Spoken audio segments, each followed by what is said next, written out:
for today is the basic knowledge. Let's start.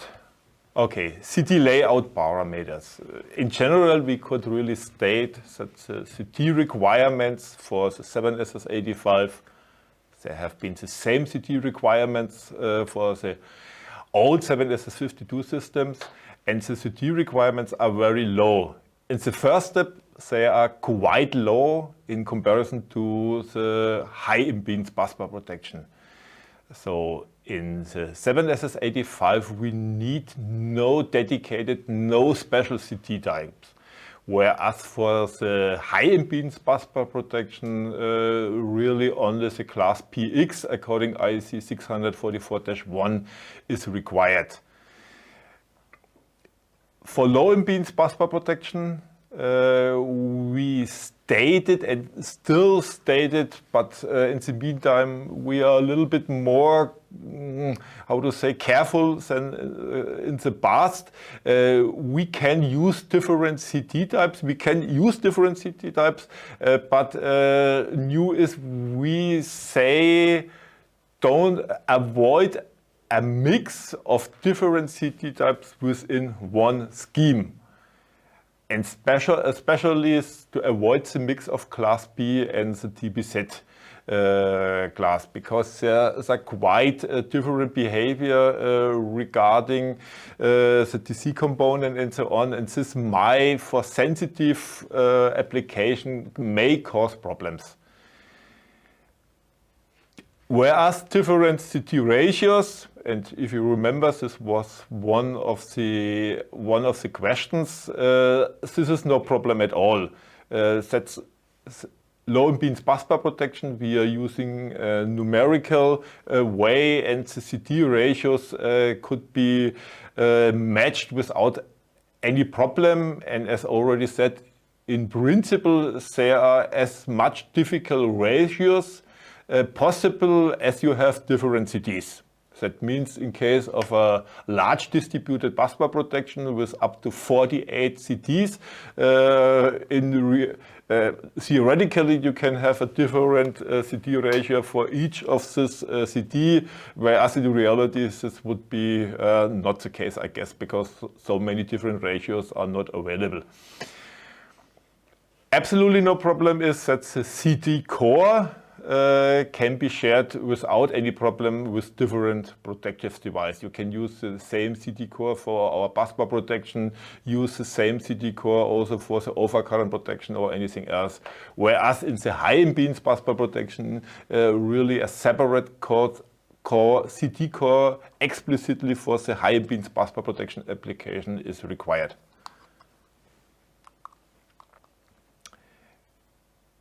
But the CT requirements are also very low in comparison to the other protection devices. So the KDD, I will later explain how we come to the KDD. The KDD, the transient dimensioning factor, is for the 7SS85 0.5. It was the same for the 7SS52. For transformer differential protection, line differential protection, we need a KDD of 1.2 up to 5, and especially for distance protection we need a very high KDD. What is for sure, if somebody says, okay, this CT has been dimensioned to fulfill the requirements for distance protection, to fulfill the requirements for transformer protection, then no further calculation is necessary. You can immediately say, okay, it's fine for distance protection, no questions. We can use this core also for the busbar protection device. This sometimes astonish a little bit the customers or the engineers I am talking with. They say, okay, busbar protection, it's so important, it's so dangerous to risk no wrong tripping. The CT requirements must be very high for such an important protection like the busbar protection, but the difference is the case. Very important to state that the 7SS85 is stable, and this is proved also via a KEMA certificate for a remanence for up to 80%. the calculation I will do is assuming that the remanence will be below 80% remanence. If the remanence will be higher, we will introduce soon in our manual corrections and to make the CT core, the requirement a little bit higher, also to deal with a remanence of more than 80%. But for today, I will assume a remanence of up to 80% only. Okay, this is also a quite often asked questions, and we have no numerical limit what is between the highest and the lowest, the maximum and the minimum CT ratio. But even the weakest CT must fulfill the requirements. That is important. So that really all used different CTs must fulfill CT requirements. The CT requirements I will explain in the next slides. Let's explain a little bit the necessary data to make such a CT dimensioning. That's according IEC 644. The system data, the ISSC max, that's the maximum short circuit current in the substation you want to protect. So typically this maximum short circuit current will be given by the infeed, by how much power can be supplied to the substation. The CT data, IPN, that's the rated primary current. If you remember, that was 1000 amps for the feeder CTs and the 2000 amps for the CTs and the coupler. We need SN, that is the rated CT power. We need RB, these are the rated resistive burden. Very important, that's the KSSC, that's the rated symmetrical short circuit current factor.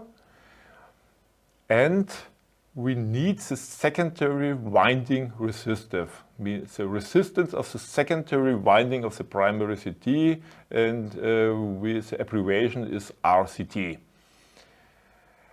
And R-P, that's the connected burden. And the connected burden, of course, depends on the resistance of the leads, R leads, plus the resistance of the relay. This is more or less fixed. The resistance of the relay of the 7SS85 is 0.1 ohm. Some notes. If you have CTs according to ANSI, IEEE or the British standard, this data should be converted to IEC data. A lot of problems I have quite often with the RCT, the secondary winding resistance of the primary CT. Often I will be asked, okay, CT dimensioning, and I say, okay, it's fine, I can make for you a rough calculation whether it's fine or not. And then often the secondary winding resistance of the CT is not known. And if you use the program CT-TIM and you don't enter the RCT, they will work with a 20% of the rated power will be done. But this can lead really to an over-dimensioning of the CT. So I really propose and give the recommendation really to measure. It's quite easy to measure the RCT, to measure the secondary winding resistance of the primary CT. In case if you use a primary CT with a secondary nominal current of 5 amps, attention should be paid to the resistance of the leads, because then here the resistance may be quite high. The resistance of the lead, of course, is every time an issue really in a distributed busbar protection or in a wide area busbar protection, when a centralized busbar protection may be used, and here's the resistance of the lead may be quite high, which could once again lead to an earlier saturation of the CDs. And that's the reason why in a wide area substation you should, or it's preferred to use really a distributed busbar protection. We will see it later in the equations for the CD dimensioning.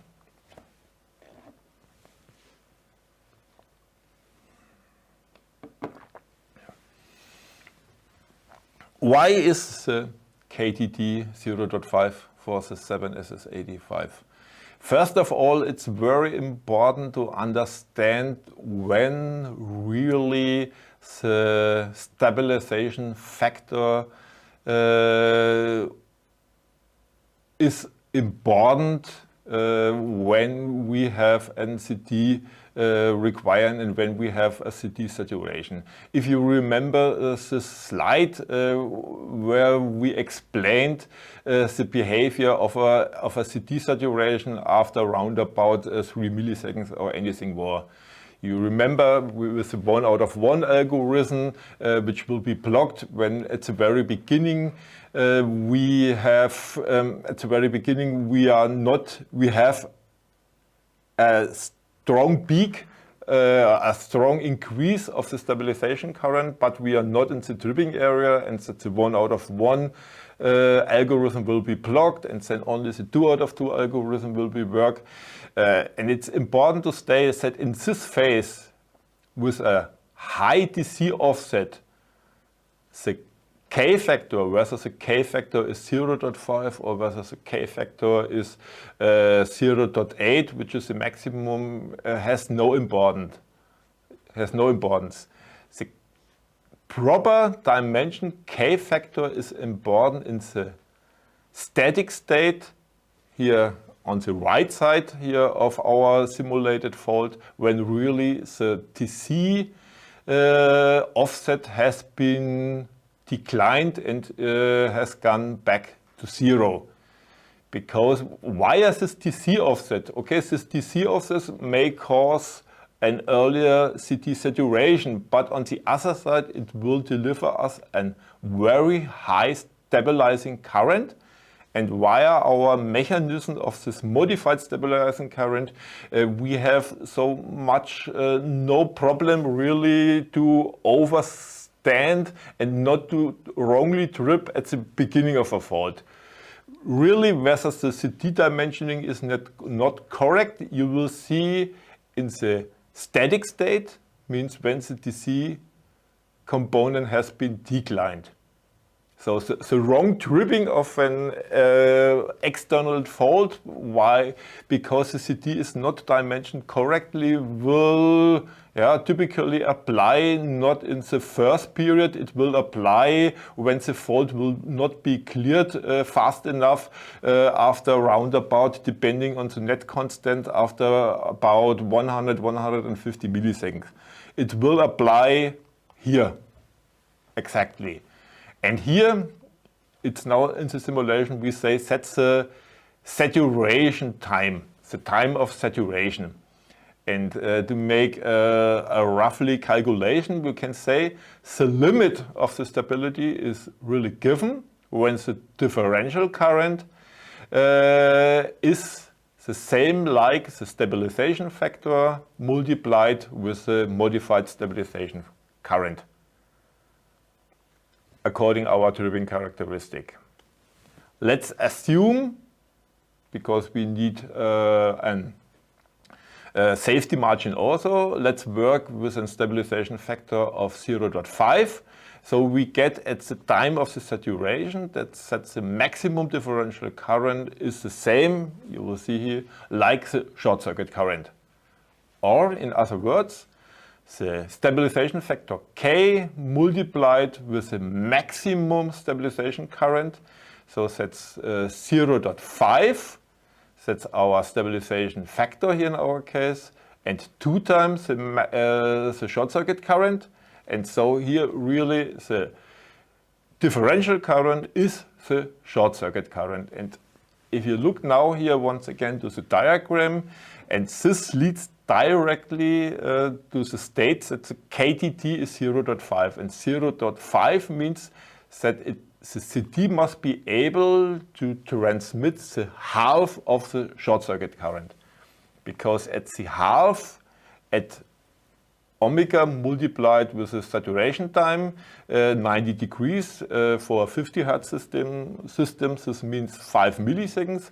At 5 milliseconds, we have transmitted the half of the short circuit current. And that's the same like the statement, the KTT is 0.5. And that we don't need more belongs to our algorithm, belongs to our modified stabilization current.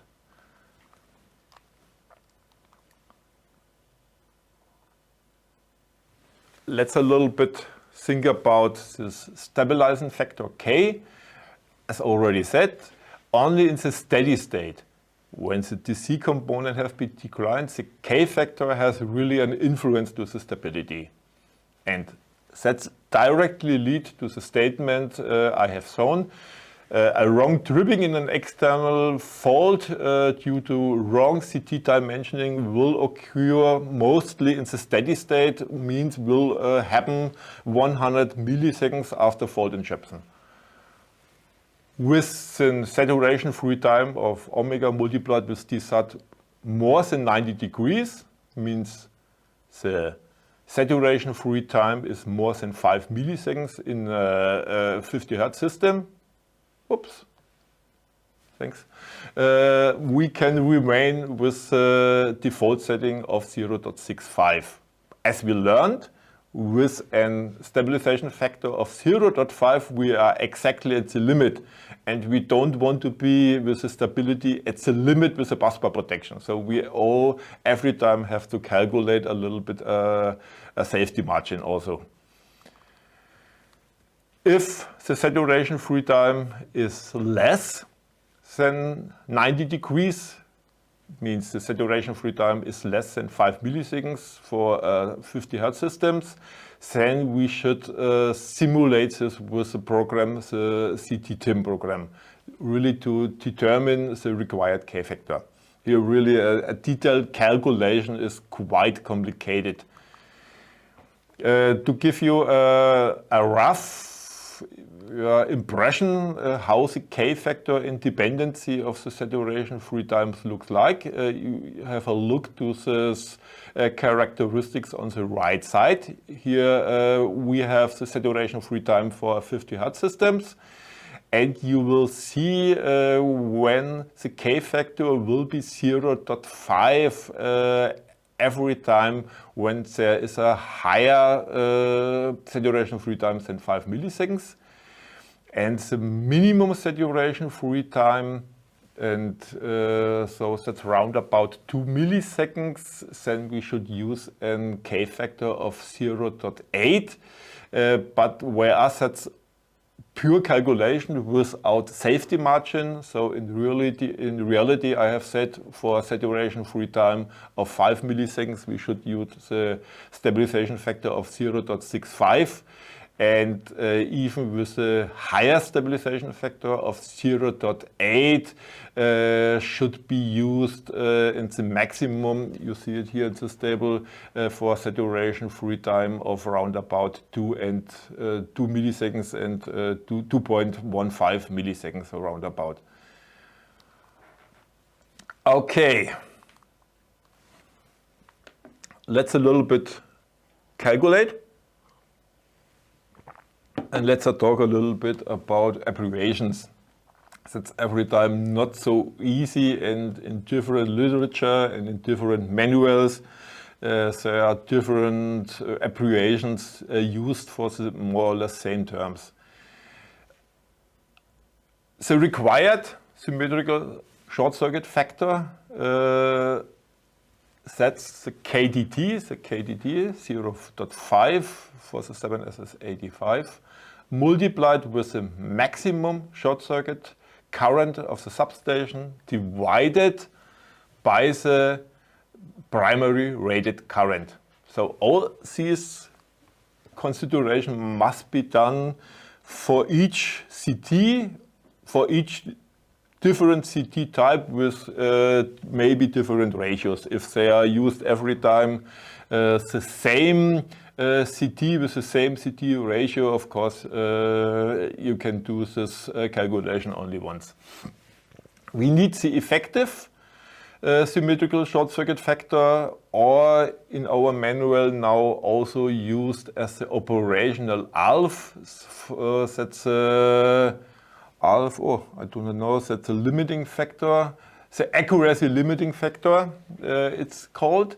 And this, but I will name it more the effective symmetrical short circuit factor.